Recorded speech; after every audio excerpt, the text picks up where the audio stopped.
Buenas tardes, hoy nos acompaña, tenemos la suerte que en esta serie nos acompañe Lourdes Pérez Gay. Hola, ¿qué tal? Bienvenida. Gracias. Y bueno, vamos a empezar. Muy bien. El cuestionario contigo. Muy bien. ¿Cómo apareció tu vocación artística? Yo creo que desde chica me encantaba bailar, inventaba todo el día personajes. Mis papás decían que estaba medio loca, porque sí, era muy... Todo el día jugaba que era artista, jugaba que bailaba. Mi hermana Alicia y yo hacíamos eso, era nuestro juego predilecto.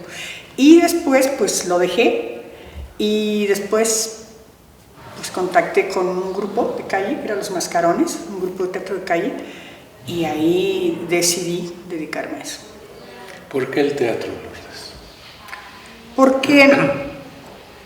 Porque hablar, porque la palabra es muy importante, porque la danza es maravillosa, pero para mí hablar es determinante, porque creo que puedes decir todo lo que piensas si lo elaboras. Cuesta elaborar, por supuesto que cuesta mucho trabajo elaborar para decir lo que piensas, pero es un arte muy, muy cercano a todos. Todos lo van a entender, todos tenemos el mismo lenguaje, y si tú eres capaz de expresar lo que piensas con emoción, con sinceridad, te van a querer. ¿Cuál es tu formación? Bueno, yo estudié en primaria, luego secundaria, después estuve en filosofía y letras, no terminé la carrera, porque empezamos a viajar mucho, íbamos a muchas ciudades con Los Mascarones, y Mariano Leiva, que era el director, nos casamos, empezamos a viajar por muchos lados. Me casé a los 22 años, bueno, no me casé, me fui a vivir con él, y recorríamos, después de que mi papá me despidió y me dijo: si te vas, no vuelves a poner un pie en esta casa. Y yo le dije, y mi mamá se acercó y me dijo: esta es tu casa y regresas cuando quieras. Entonces de ahí me sale un poco el feminismo. ¿Tu formación académica fue vital o la formación La práctica. en la libre? En la libre, yo creo que sí. Lo que sí tuve fue las ganas de estudiar y de leer. Eso sí, nunca lo he perdido. Es una pasión por la lectura que tengo. Soy muy curiosa. Leo de teatro, puedo leer novelas, algo científico. Tengo realmente mucha curiosidad siempre por estar descubriendo, excepto en esta última etapa que perdí un poquito el gusto por eso, pero lo estoy recuperando. ¿Tienes una metodología o cómo es tu proceso creativo? Primero, bueno, escojo la obra, ¿no? Casi siempre, en la época en que yo empecé a hacer teatro, le llamábamos creación colectiva. Me desesperaba mucho eso, porque si bien alguien podía dar una buena idea y le dábamos continuidad, siento que se perdía mucho tiempo, pero siento que aprendí mucho ahí. Entonces, después ya empecé a seleccionar obras cuando me dediqué mucho más a la infancia, pues buscábamos obras que funcionaran bien. Y luego pues tengo una hija que es una magnífica dramaturga para infancias, que es Amaranta Leiva, y entonces no sabes el reposo mental que tuve cuando Amaranta empieza a proponernos obras, porque entonces yo tenía la libertad no solo de pensar la historia, sino de pensar en imágenes. Siempre pienso con imágenes, o sea, me voy imaginando cómo puede ser, quizá porque me dedico a hacer títeres. Entonces los títeres son piezas, piezas que tú puedes hacer a tu gusto, y entonces el títere puede volar, puede hacer mil cosas. Entonces por eso pienso mucho en imágenes. ¿Cómo detonas tus decisiones artísticas? ¿Qué haces para detonar tus decisiones artísticas? Bueno, tengo una compañía que es Marionetas de la Esquina, y depende en qué momento estemos. Las decisiones artísticas es primero que me guste la obra, primero, después cómo la voy a montar y si estoy satisfecha, y empezar a trabajar, seleccionar a la gente. No tenemos actualmente en la compañía no tenemos tanta gente, no nos podemos sostener si fuéramos muchos, y todavía tengo una compañía estable, que es quizá no puedo contratar actores así, no podemos en Marionetas todavía. Y además con otra, que en México no hay especialistas en títeres, y al no haber titiriteros profesionales, prefiero trabajar con una compañía que tenga experiencia y que sepa animar un títere con el respeto que este títere necesita. Quiere decir, y en el momento, en el proceso creativo, ¿vas tomando decisiones también? Ahí sí, voy tomando y voy cambiando mucho.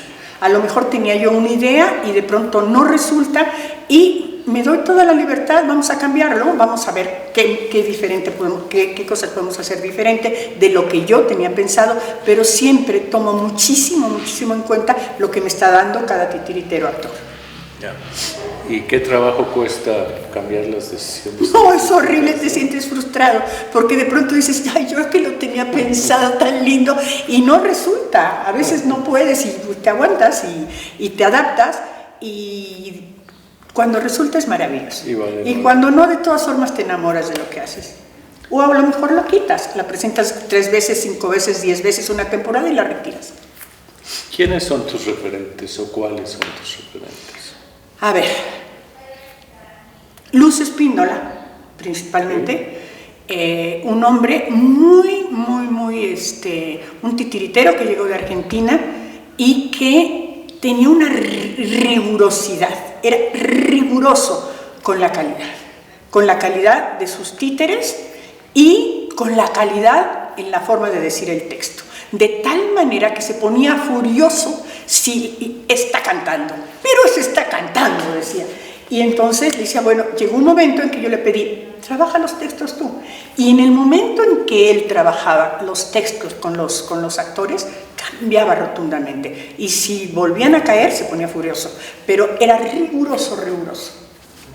Ese es uno de mis referentes. Otros, hay una gran directora rumana que es Margareta Nicolescu, que es magnífica. Otro es Joan Baixas de Barcelona, con el que trabajé. Yo estuve en una beca en Barcelona de teatro de títeres con muy buenos maestros y me impulsaron mucho. Otro era Henryk Jurkowski de Polonia. Ellos me ayudaron a como acomodar todas mis ideas sobre ser titiritera. ¿Eres rigurosa o caótica? Yo creo que las dos cosas. Soy rigurosa con los actores, pero rigurosa sobre todo para la animación de títeres, también para la actuación, porque un titiritero tiene que poder actuar y transmitirle a un objeto la forma y la expresión, pero algunas veces pues no se puede a la primera, y entonces tenemos que hacer ejercicios, romper lo que teníamos planeado, y entonces soy caótica, y un poquito ese caos ayuda a que se concentren más. ¿Y eres intuitiva o racional? Yo creo que absolutamente intuitiva. Sí, totalmente. Sí, racional soy muy poco racional, ni en la vida ni en el trabajo. Soy muy intuitiva. Y a veces, bueno, antes del trabajo sí hago un orden. Voy a trabajar esta escena, tantas fechas, tantos días. Pero si el actor se atrasa, te tienes que atrasar con él. Y si se adelanta, te tienes que adelantar con él y seguir su proceso. Porque es un ida y vuelta, ¿no?, entre el director y el actor. Entonces, o puedes avanzar o no, pero no, rigurosa no soy. ¿Quién dirías que fue tu maestro y por qué? Yo creo que un gran maestro fue don Ferruco, un titiritero, Mariano Leiva, del Teatro Mascarones, Luz Espíndola sobre todo. ¿Qué haces mientras piensas en resolver el reto de un proyecto?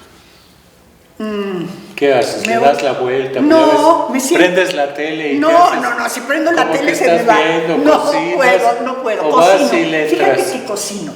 A mí me encanta cocinar. Y entonces, mientras estoy cocinando, mi mente está libre porque estoy haciendo un trabajo manual que me gusta. Y entonces se me ocurren cosas y entonces siempre traigo un cuaderno junto a mí porque se me olvidan. Y entonces anoto y luego trato de acomodar eso para que funcione la escena. Okay. ¿Te mueve o te paraliza el miedo? No me paraliza. El miedo no me para. Quizá me puede equivocar, pero no me paraliza. Okay. ¿Padeces la hoja en blanco? Sí, terrible. Ahorita estoy en hoja en blanco. Tengo que montar 2 obras y todavía estoy con la hoja en blanco. Me disculpo porque, bueno, como muchos saben, pues acabo de enviudar, entonces se me volvió todo blanco y negro. ¿Qué se necesita para ejercer el liderazgo en un arte colectivo? Porque evidentemente tú eres líder en tu compañía, ¿no? Sí, yo creo que voy dejando ya el liderazgo, pero yo creo que lo que sí, bueno, es natural y lo estoy haciendo, me cuesta, no creas que es fácil, pero sí estoy tratando de pasar el liderazgo, porque yo no voy a, por mucho que quiera, yo quisiera vivir 210 años, ¿verdad? Y estar siempre bien, pero no es cierto. Entonces, el liderazgo yo creo que tiene que ver con entender qué les está pasando a los actores. Y como me formé en un grupo que éramos 5 que viajábamos, que era el grupo Mascarones, tengo la filosofía de grupo. Entonces, puedo entender cuando a alguien le pasa algo. Soy muy directa para hablar, a veces soy groseramente directa, sobre todo en reuniones de trabajo, pero creo que hay que decir lo que uno piensa sin insultar, sin ofender, pero diciendo lo que pienso de cómo va funcionando, ya sea un trabajo, ya sea una gira, porque si no, no se avanza. Y esa ha sido la forma que tengo y hemos tenido de conservar una compañía. ¿Qué hace que un artista sea bueno para ti? Que cuando yo llego al teatro me emocione, me atrape, que cuando voy a una danza la veo maravillosa y soy muy horrorosa y digo, si no les tiemblan las patitas es que tienen buena técnica, si mueven los brazos, o sea, observar qué hacen. Si a mí me conmueve, me parecen buenos. Y a lo mejor a veces estoy equivocada, pero así lo siento. ¿Crees en los accidentes artísticos? Sí. ¿Te han pasado accidentes? Muchos. Que te resuelva, sí, que solucione un desafío. Tropezones, ausencia de actores, y entonces de pronto lo suples con otro que resulta que era mejor y estaba calladito. Títeres que se nos rompen y de pronto resulta una escena padrísima, como en una función, por ejemplo, que estaba un títere, un abuelo, y entonces dice, ¡pum!, el títere se le cayó la cabeza y estaba enamorado de una mujer, y entonces dice, ¡ay, perdí la cabeza!, ¿no? Cosas así que te hacen crecer en la medida en que puede haber accidentes, y yo creo que hay que aprovecharlos siempre. Era el concepto de Bellas Artes de hace muchísimos años, era una cajita con un escenarito, y ahí sucedía todo en chiquito. Y entonces con Historias en Colores lo que hicimos fue utilizar todo el escenario de este teatro, del Teatro Ciudadela, que ahí es donde lo estrenamos, y entonces utilizábamos todo, y como teníamos títeres gigantes que habíamos hecho que eran unos asteroides, y luego hacíamos un escenario de varios niveles, con títeres planos, donde los amates cobraban vida y todo eso, ahí rompimos con el teatrino, y después nos pusimos en todo el escenario, aunque nos vieran, porque no se usaba que te vieran como titiritero, y ahí creo que rompimos. El escenario ya no nos da mucho miedo, podemos estar tapados o destapados, pero casi siempre presentamos espacios grandes, con Gabriel, que nos ha hecho diseños, yo creo que se ha logrado mucha calidad, y sí, pero volverte a meter a una caja, no, chiquita, menos. Porque los títeres son capaces de llenar un escenario. Rompió con los teatrinos cerraditos, utilizábamos todo el escenario, y con esa viajamos muchísimo, tuvimos muchas giras por Europa, en México, entonces para mí fue importante, pero mejores, por ejemplo, Mía de Amaranta Leiva,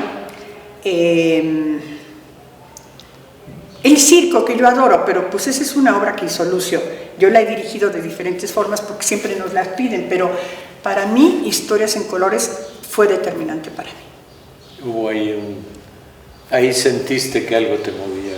Sí, y sobre todo sentí que me movía a mí y lo que provocaba en el público. A eso me refería, a lo que te pasa como artista, sí, que luego a lo mejor no funciona bien con el público, pero a ti algo te mueve. No, a mí me movió muchísimo. Y además fue una obra que juntamos después de mi trabajo, de mi beca en Barcelona, y también después de la beca quedé bloqueada como, te puedo decir, como un año. No me atrevía a hacer nada porque había estado con esos monstruos maravillosos, pero después me empezaron a caer los 20 y pude atreverme a hacer cosas que antes no me atrevía.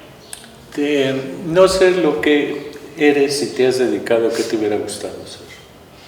Escritora. ¿Sí? Sí. ¿De teatro o de novela? No, novela, o novela, me encanta la novela. Me hubiera encantado, pero soy pésima para escribir.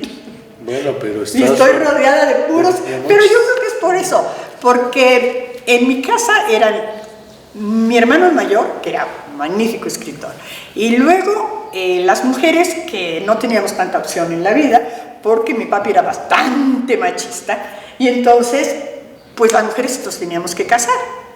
Y cuando yo decidí que no me iba a casar, que me iba a vivir con un hombre que además había sido casado, pues casi se mueren.